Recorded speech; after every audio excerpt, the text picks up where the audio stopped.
सुमारे 1 वर्षापूर्वी आपण याच गोष्टीवर बोलत होतो. फक्त तेव्हा माणसं वेगळी होती. ती दोन माणसं होती, उद्धव ठाकरे आणि एकनाथ शिंदे. या दोन्ही नेत्यांचं पुन्हा मनोमिलन होण्याचे चान्सेस किती आहेत अशी चर्चा तेव्हा चालू होती. 1 वर्षानंतर फक्त नेते बदललेत, पण चर्चा तीच आहे. अजित पवार आणि शरद पवार एकत्र येण्याचे चान्सेस किती? शिंदेचं बंड आणि अजित पवारांचं बंड यामध्ये काही मूलभूत फरक आहेत. एकतर अजित पवार हे घरचे व्यक्ती आहेत. आज तागायत शिंदेसोबतचे फुटीर आमदार कधी मातोश्रीवर गेलेत ना कधी एकनाथ शिंदे आणि उद्धव ठाकरे एका व्यासपीठावर आलेत किंवा एकमेकांना भेटलेत.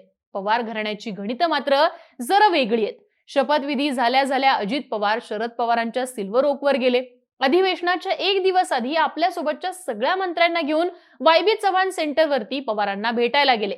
ज्या टोकाची भाषा शिंदेंनी आपल्या बंडावेळी केली ती भाषा अजित पवार आणि अजित पवारांच्या आमदारांनी अजून तरी किमान टाळलेली दिसतीये. साहजिकच अजून देखील जुळून घेण्याचे चान्सेस आहेत. वायबी चव्हाण सेंटरला झालेल्या बैठकीनंतर एकत्र येण्याचा प्रस्ताव हा शरद पवारांना दिला असल्याचं प्रफुल्ल पटेलांनी सांगितलंय. एक पाऊल अजित पवार गटाने टाकल्यानंतर आता शरद पवारांना आपला अंतिम निर्णय स्पष्ट करावाच लागणार आहे. पण ही घरातल्या घरात ठरलेली स्क्रिप्ट रिपीट केली जातीये का? सगळं ठरवून केलेला कार्यक्रम आहे का? मी मारल्यासारखं करतो, तू रडल्यासारखं कर, अशी जी टिपिकल स्क्रिप्ट असते असाच प्रकार आहे का? या सगळ्यांच्या प्रश्नांची उत्तरं या व्हिडिओच्या माध्यमातून पाहूया. नमस्कार, मी आरती आणि तुम्ही पाहताय बोल भिडू. आता येतो यातला पहिला प्रश्न. अजित पवार आणि शरद पवार एकत्र येतील का? आता या प्रश्नाचं उत्तर शोधण्यासाठी आपल्याला अजेंड्यावर ठेवावं लागतं ते पवार घराणं. जेव्हा अजित पवार फुटले होते तेव्हा देखील बारामतीकरांच्या, खास करून बारामतीचं राजकारण अगदी जवळून पाहणाऱ्या आणि बारामतीची प्रस्थापित घराणी म्हणून ओळखल्या जाणाऱ्या प्रत्येकाच्या सेम रिॲक्शन्स होत्या की पवार घराणं फुटणार नाही, पवार घराणं आतून एकच असतं. काही जवळच्या लोकांच्या प्रतिक्रिया सांगायच्या तर त्यांच्या म्हणण्यानुसार पवार घराणं सगळ्यात पहिल्यांदा राजकारणात पवार घराण्याची सुरक्षितता पाहतं.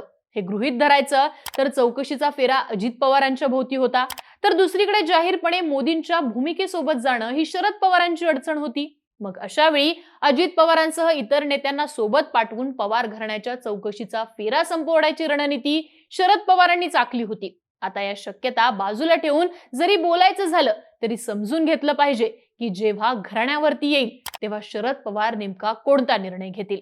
समजा अजित पवारांच्या बंडामागे शरद पवारांचा हात नाहीच, तर उद्या सुप्रिया सुळेंच्या विरोधात उमेदवार उभा केला जाणार, त्याला बळ दिलं जाणार.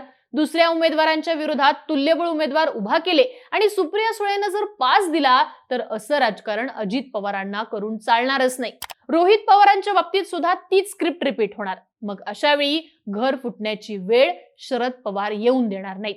या शक्यता विचारात घेतल्या असता आज ना उद्या, 1 ना 2 वर्षांनी शरद पवार आणि अजित पवार हे तडजोड करतीलच आणि अजित पवार देखील शरद पवारांसोबत तडजोड करतीलच. या विषयाचा केंद्रबिंदू पवार घराणं असेल आणि त्यानंतर महाराष्ट्र आणि देशाचं राजकारण असणार आहे. असो, तर पवार घराण्यानंतरचा दुसरा मुद्दा आपण विचारात घेऊ शकतो, तो म्हणजे शरद पवारांचा प्रॅक्टिकल अप्रोच. आज 70% पक्ष हा अजित पवारांसोबत आहे. शरद पवारांच्या पक्षामध्ये आज असणारे किती नेते सुप्रिया सुळेंच्या नेतृत्वात टिकून राहू शकतात? राजकारणातला हा प्रॅक्टिकल अप्रोच शरद पवार यांच्यामध्ये.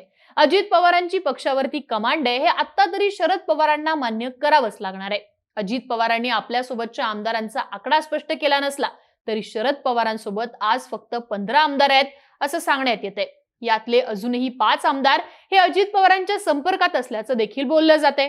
मग अशा वेळी पक्षचिन्ह गमावण्याची वेळ ही शरद पवारांवर येऊ शकते. शिवसेना फुटली, शिवसेनेचे 2 तुकडे झाले, हे गेल्या वर्षभरात पाहिलेल्या पवारांना अंतिम नुकसान कोणाचं होतं याची चांगलीच जाणीव आहे. त्यातही शरद पवारांना नरेंद्र मोदी अथवा भाजप अस्पृश्य असं देखील नाहीये. खुद्द शरद पवारांनीच आजवर भाजप सोबत एकत्र येण्याच्या बैठका घेतलेल्या आहेत. मुळात शरद पवारांसह भाजपमध्ये जायचं या विचारांमुळेच अजित पवारांच्या बंडाला सुमारे 9 वर्षांचा काळ लागला हे आपण समजून घ्यायला हवं. सुप्रिया सुळेंची कार्यकारी अध्यक्षपदावर नियुक्ती करून शरद पवारांनी आपल्यानंतर काय याची फिल्डिंग लावायला सुरुवात केलीच होती. त्यामुळे प्रॅक्टिकल राजकारणात शरद पवार आणि अजित पवार एकत्र येण्याची तडजोड करतील अशी शक्यता जास्त वाटते. आता येतो यातला तिसरा मुद्दा, तो म्हणजे एकत्र येण्याचा फायदा कुणाला होईल. आजच्या क्षणी एकत्र येण्याचा सगळ्यात जास्त फायदा हा अर्थात अजित पवारांचाच आहे, पण तसाच फायदा शरद पवारांचा देखील होईल. पक्षाची वाताहत तर रोखली जाईलच, पण राजकारणाच्या केंद्रबिंदूवर सुप्रिया सुळेंचं पुनर्वसन करणं शरद पवारांना शक्य होईल. अजित पवारांचा फायदा म्हणजे पक्ष एकमुखाने अजित पवारांच्याच नेतृत्वात चालेल. मग अशा वेळी बंडानंतर अजित पवारांच्या विरोधात थेट भूमिका घेतलेल्यांनी त्यांना आणि पदाधिकाऱ्यांना शांत राहण्याची वेळ येईल. कदाचित असे लोक वैचारिकतेचं कारण देत काँग्रेसला जवळ करतील आणि काँग्रेसचं बळ वाढेल. राहता राहिला मुद्दा शरद पवारांच्या बाबतीत असणाऱ्या परसेप्शनचा. तर शरद पवारांनी आजवर बदललेल्या भूमिका आणि त्या भूमिकांचं शरद पवारांनी तितक्याच ताकदीनं केलेलं समर्थन पाहता आता देखील शरद पवार आपल्या भूमिकेचं समर्थन करताना दिसून येऊ शकतात. जाता जाता शेवटचा मुद्दा, तो म्हणजे ही स्क्रिप्ट अगोदरच लिहिलेली आहे का? वरवर पाहता ही स्क्रिप्ट अगोदरच लिहिल्याचं दिसत असलं तरी देखील शरद पवारांनी अजित पवारांना गृहीत धरल्यानं या गोष्टी झाल्याचं दिसतं. प्रफुल्ल पटेल, छगन भुजबळ, वळसे पाटील अशी लोक सोबत घेणं अजित पवारांना शक्य झाल्यानेच शरद पवारांच्या लेखी सुद्धा अजित पवारांच्या बंडाला मोठी किंमत प्राप्त होते. शरद पवारांचं मन वळवण्यात आलेल्या अपयशातनं हे बंड झालं. पण आपण भूमिका बदलली नाही तरी बंड होणार नाही हा शरद पवारांचा समज मोडून काढणं अजित पवारांसाठी महत्वाचं होतं.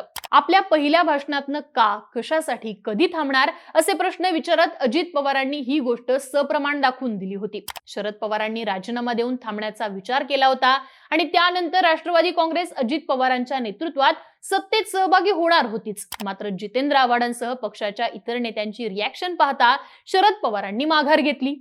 त्याच वेळी अजित पवार आपली बंडखोरी कायमची थांबवतील अशा चर्चा होत्या, पण तसं काही झालं नाही. त्यामुळे स्क्रिप्ट अगोदरच लिहिलीये असं म्हणण्यापेक्षा पवार घराण्यातील अंतर्गत चर्चेचा फसलेला रिझल्ट म्हणून या गोष्टींकडे पाहता येतं. आता जाता जाता या सगळ्या गोष्टींचा सारांश सांगायचा तर ठरल्याप्रमाणे होतंय का? तर नाही. या उलट अजित पवार अग्रेसिव्ह राजकारण करत डोक्याने खेळायला लागलेत. एकत्र येतील का? तर चान्सेस आहेत. फक्त शरद पवारांना एकत्र येण्यापासून रोखणारे नेते पवारांवर किती दबाव निर्माण करतात त्यावरती भविष्यातल्या शक्यता या अवलंबून आहेत. आणि महत्वाचं म्हणजे एकत्र येण्याचं मूळ कारण काय असेल तर पवार घराणं फुटून न देणं. तुम्हाला काय वाटतं? शरद पवार आणि अजित पवार एकत्र येतील का? एकत्र आले तर त्यामागची कारणं काय असतील? तुमची मतं आणि प्रतिक्रिया कमेंट करून नक्की सांगा आणि अशाच माहितीपूर्ण व्हिडिओसाठी बोलबिडूच्या YouTube चॅनलला सबस्क्राईब करायला विसरू नका.